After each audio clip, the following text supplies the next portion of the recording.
the challenges of bringing this technology in the enterprise world. I'm starting with the observation that zero knowledge is being fastly adopted in the cryptocurrency world. So Zcash is obviously a pioneer, and the level of complexity and the standards that were put in this ecosystem are outstanding. Again, this is a prime example for that, including the atmosphere that is unmatched, I think, in this community of wider cryptocurrency. ZKVM that we just heard, even EY, the big auditor, has a product that's now open source that has a public blockchain first philosophy running on top of Socrates. So I think the bottom middle is Socrates. I hope that's the official logo. Bottom right is obviously Ethereum. Yesterday was a really cultural moment, I think, in this conference. Vitalik telling how he thinks we can use zero knowledge with sharding and having this back and forth. It actually kind of reminded a philosopher like Socrates talking to his crowd.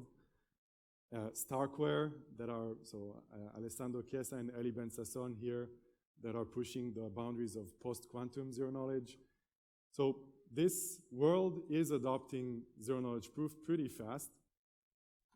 But in the enterprise world, which is the focus of Quod It, we also have this problem of privacy. It's the number one regulatory problem when you survey 1,000 people in this industry. What are you most concerned with? Well, privacy is the number one regulatory problem. And they all say that they're either in or planning to join a consortium running a blockchain. So I know they say blockchain, cryptocurrencies say blockchain. It's maybe not the same blockchain. Is it really decentralized? That's another topic. But the use cases are there. People see a compelling reason to use blockchains in the enterprise world, and privacy is a big problem. When they try to face this problem, they're being proposed solutions that have structural blocking problems. So SGX from Intel, this is a kind of black box solution where your data is now being signed by a piece of hardware that you don't have access to. And it's very difficult to put your trust in such a solution. This is not solvable. It's always going to be the fact that this hardware is not in your control that provides the privacy. Another approach is circles of trust. So sharing the data not with all the blockchain participants, but to less participants. The data is still shared, it's still out of your control, and you still have a problem that if your asset needs to move to another circle of trust, then what do? You're now spreading the information further. And of course, you have just trade-offs in general. You can, for example, you can try to claim that pseudonymity is privacy and hide behind that. So, or to re-centralize, introduce a party that does see, again, all the transactions and validates it. So obviously we know that zero-knowledge proofs are a better solution to that, but how do you convey this message forward? There's a question of why enterprise hasn't already adopted zero-knowledge proof in their systems. So I'd like to propose that there's several problems that are not really on a technological level. One of them is just the semantic gaps. For example, when you take the word hash, in mainstream acceptance of this term, the things that were talked about, in GDPR and in circles of regulators, they see a hash as an anonymizing tool that keeps the data next to the hash, and that is supposed to provide privacy when you move whole data sets to a third party. That's what they know hash from. And they're beginning to hear about hashes as a commitment to data that doesn't reveal the data, but it's not their mental model. Their mental model is a hash is an anonymizing feature. Same with a proof. So proving something is giving the data that proves it. And that's moving from there to proving something is all you need to verify a claim on data that you don't see. This is a complex concept that needs to be demonstrated and explained. It's not natural. And if that's okay, talking about asset transfers not as a transaction in a ledger, but as the proof that one ownership was nullified and exactly one new ownership was created, this is a mouthful, so I had to read it from the slides. We're not there yet. And we need to solve this problem, otherwise people won't even understand how this technology works and why to adopt it. The other problem is that those people at the end, the integrators, the clients that need to buy these solutions, they don't have enough tools and processes to understand zero-knowledge proof and specifically what they're getting as a product. How are they going to even attack it? If there's a cryptographer in their team to do an advanced due diligence, he's just one person, and probably that cryptographer or her don't understand the maths and the full spectrum, the full depth of the stack. And the other actors have their angle to the story. So you have academic researchers that are concerned with the mathematical proofs about the scheme that they're working on, and they're interested with finding new mathematical objects that can give you better, or some cryptography that can give you better properties for the zero-knowledge proof scheme. You have the wider zero-knowledge proof or scientific community that looks at those papers and forms an opinion on which ones to promote and continue. And you have the whole engineering and developer community, which this is the prominent place for that, which talk about the libraries, how they're used, and discuss that area, looking at the other areas as more the realm of academics. So these different actors, when a client looks at that, they need to understand how can they trust what they're buying. And then I would argue that the developers themselves, when they need to play, to understand the technology, ideally they would play with the technology themselves in their hands. And we have examples for that. Gopher back in the days was the predecessor of hypertext and web. It was a bad UX for a good solution. And when we moved to browsers, the whole thing exploded. Same with, modems are, from a UX perspective, kind of hackish. And when you're back in the days we're using those, you could spend a lot of time just setting up your connections. Whereas today, we have billions on the internet because the UX is now solved. You have internet in your pocket, period. So in order for a dev to be playing with these technologies, they need to be in the realm of toys that they can hold in their hands, and not something that's too much of a hackish way to deal with. So how do you solve those problems? So the first step, the problem of the semantic gap, this is me trying to explain to a bunch of bankers what is zero-knowledge proof, how it works, what are the benefits. And this is a painstaking step-by-step process that's taking years and will take years, but it's done by going, meeting, and explaining, evangelizing what it can do for you and why it's trustworthy. I want to give you sort of a meta story about this Waldo example. So we've been walking around the world talking about explaining zero-knowledge proof with Where's Waldo, where you put in an envelope, there's a hole in the middle, Waldo is under the hole, but people can't know where Waldo is on the page because they don't see the context, they only see Waldo. This example was created back in the day by Moni Nao from the Weizmann Institute to explain zero knowledge to his daughter. If we were just going and saying that story, they wouldn't understand. The way to put, or it wouldn't leave a mark. the way that we found to explain it is to stress 1,000 times the motivation for zero-knowledge proof.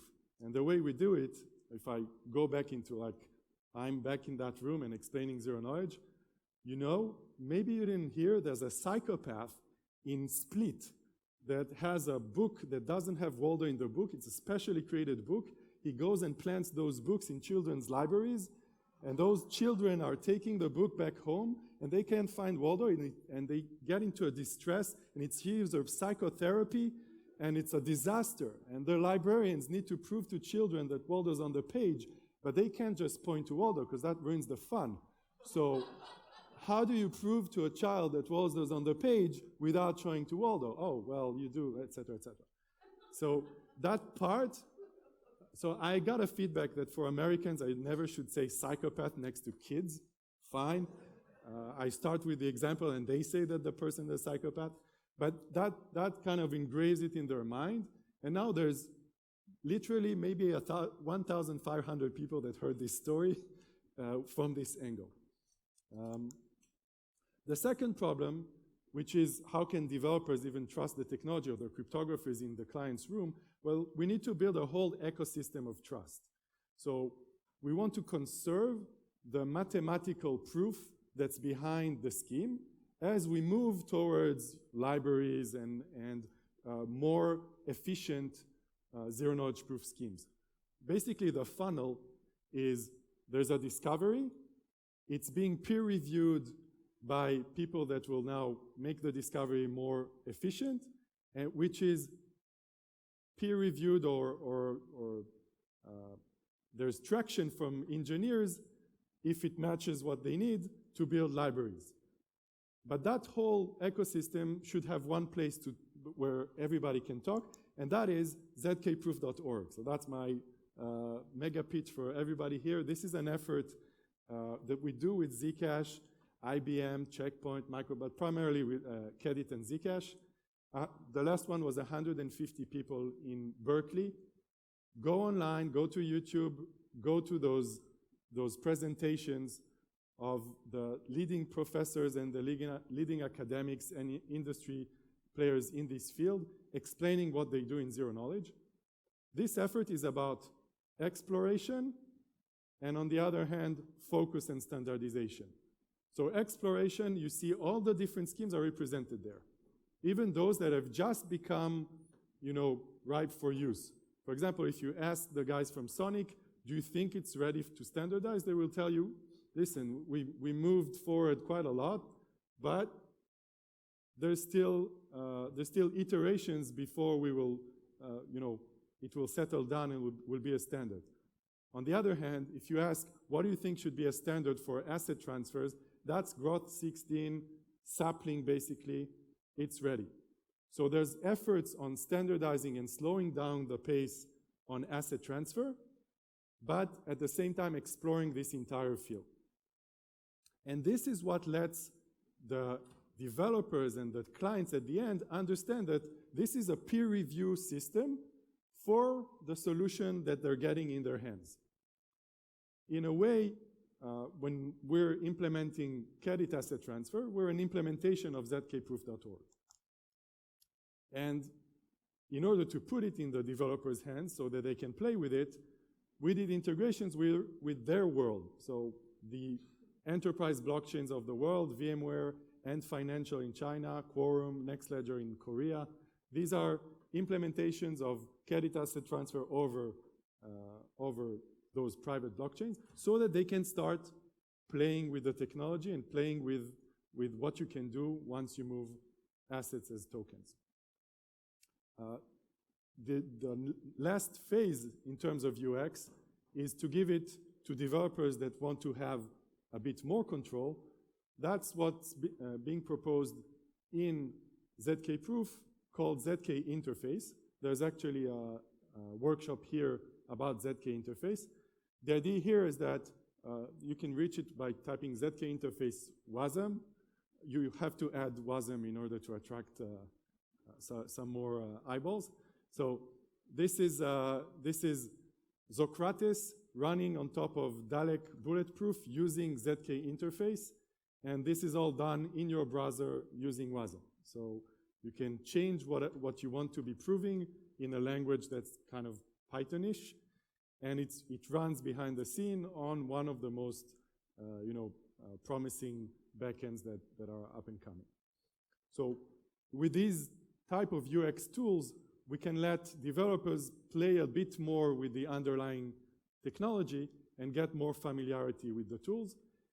If we manage to do all that, so gap the semantic, or bridge the semantic gap, and give trust in the entire ecosystem and let them play with it, I think we'll reach a place of more adoption in this space, and we're already applying all these tools to gain deployments in the enterprise world. So if you have questions, I'm happy to answer. This is now, those tools are now being deployed in the wild in the enterprise side. Maybe since I have 60 more seconds, okay, so we have time for questions. A word about private blockchains in general. So yes, those are not the distributed blockchains that we love and care, the invention of Satoshi and the followers, but it still provides use for these consortia.